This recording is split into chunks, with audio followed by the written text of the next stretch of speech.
Okay, LoryAnn, can you introduce yourself? Yeah. So, haku kakti.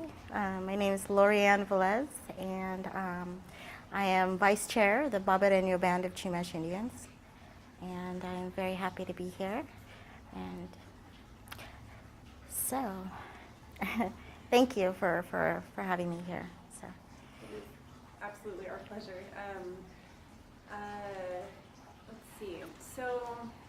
And I wanted to remind you also, when I say a question, can you just repeat the question back in the form of a statement? So if I say, can you tell us about tomols, you could say tomols are, for example, or something along those lines.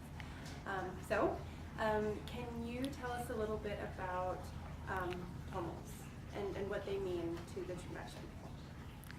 Okay, so our tomols are our traditional watercraft, and they are go back at least 11,000 years old, as the anthropologists say, but they might even go back further.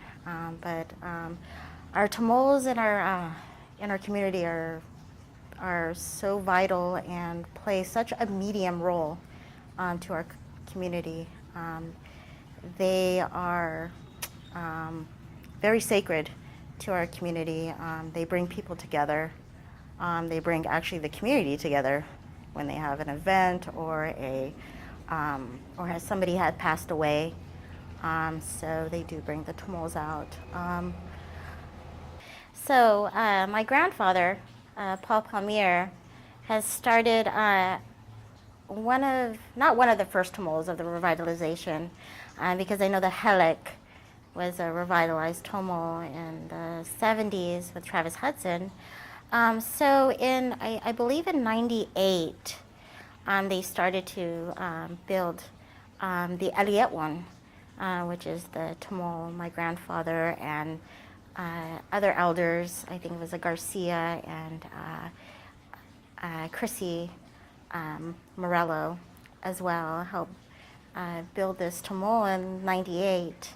And in 99, my grandfather got the first grant to have a tomol crossing out in Santa Cruz, or at a traditional island, Limo. That happened in 99. So I'm very proud of my grandfather, and I feel very strong about still revitalization of our tomols with our youth and our future generations to come. I know that in some way my son will probably be involved in some way with the tomol in the future. He's only 5 right now. But mom's getting them ready for that leadership skills and for other leadership things to be about in the community as well. So that's what I feel about our tomols. I think it's very important that we all come together. The whole Chumash community comes together and still revitalize, more tomols to come. So, because I think it helps us retain our culture, and it helps to bring the community together. So that's how I feel about our tomols. Thank you. I discovered this story when I was reading in the watercraft book of the Chumash by Travis Hudson and Fernando Labrado. So the story is called The Race. And so it takes place, I believe, in the kind of the slough of Glida. And there was two old ones, 2 old Indians that were actually probably either building a plant canoe or either had its own at the time. Them had their own tomols there at the beach. But the story goes that Daniel Hill and I believe it was Suwasanai's set. So they had a race, and it was 2 tomols, and Daniel Hill wanted to see what tomol was faster, either Suwasanai's set or the tomol that was built for Daniel Hill to race with Suwasanai's set.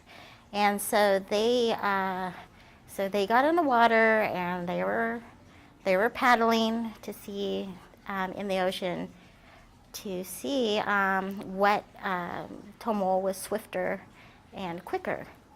But unfortunately, Suwalsanaisets tomol had either had gone down somehow or had a leak of some sort, and Daniel Hill's tomol had finished the race. But I know that Suwalsanaiset was so sad. But that was kind of one interaction with many with Daniel Hill. And I believe Daniel Hill is my sixth great-grandfather through an illegitimate child by his son. And that illegitimate child was raised in the Hill home. I think my grandfather did a lot of research, and we didn't find out until, I think, the 90s who our ancestors were.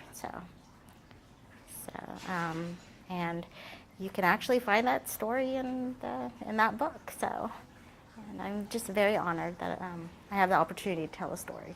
So, with our language, so our language is called.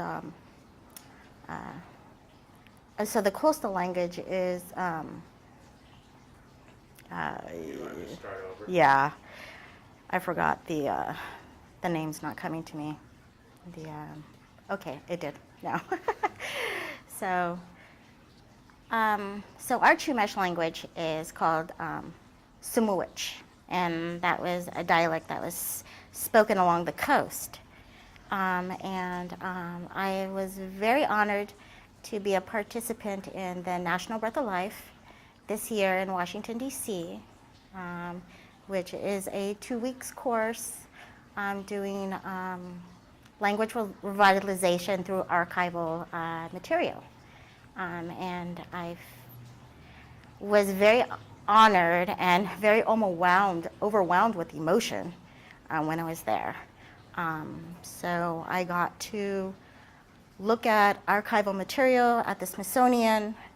I got to translate one of my grandfather's poem into our language, which I thought it was very special to do that, only just to honor my grandfather for a lot of things that he's done with our community. National Breath of Life, that actually everybody that is in the Chumash community should experience it. I feel language revitalization is almost like you're breathing in the ancestors, and you're breathing out what they expect you to actually retain in our community or in our culture. So I feel language revitalization is very important, not just to us, but to our children, and to be a speaker. I feel in some way I am a speaker for our community now, but now it's implementing the language in the home and with your children. And I think that's the major way to go, or to help retain our culture for the next 7 generations. So, yeah, in the 90s I started to get more involved, and Liz Dominguez, she had brought me in at an early age, and I started learning some language and some songs. But now here I'm 44, and I feel that I've immersed myself in everything. And it's not just language, and it's just not with tomols. It's other hidden things that we have in our community, our cultural resources, our sacred sites, understanding what it is to be an advocate in the community, and understand what it is to actually be a woman in our community, and try to understand these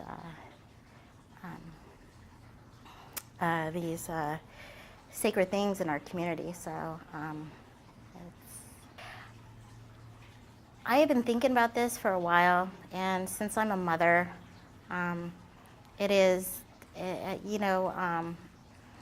our culture is kind of like we need somebody to caretake and be stewardships too of our culture.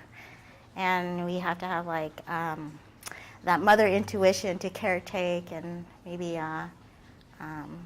nurture some things that have been kind of lacking. And so being a woman in the community is just not just being a female, but it's taking on certain roles, having a certain maturity, understanding protocol in Indian ways, and how to be a dignified woman in the community, and be a strong advocate of understanding cultural appropriation, ethnicity. I'm not ethnicity. I'm sorry. Ethical ways about our culture, and I think that's pretty much like the starting basis of trying to nurture our culture and understand how to implement traditions to either our females or our men. So I think that's where where I stand. So Thank you. on talking about women. Is there anything else that you want to add? This is your soapbox. Well, I know that we are having a tomol crossing this weekend, and I know a lot of our brothers and sisters are out there on Limu right now. And what a beautiful time, what a very sacred time too. And I just want to, I'm just thankful that I get this opportunity to discuss our cultural oral histories, and for me to be so connected to this area, that our connection is very great, it's very real. Our religious ceremonies and I think our religious factors are very real to this land. It seems like we have a relationship to this land, and as much as the land needs us, we need the land as well.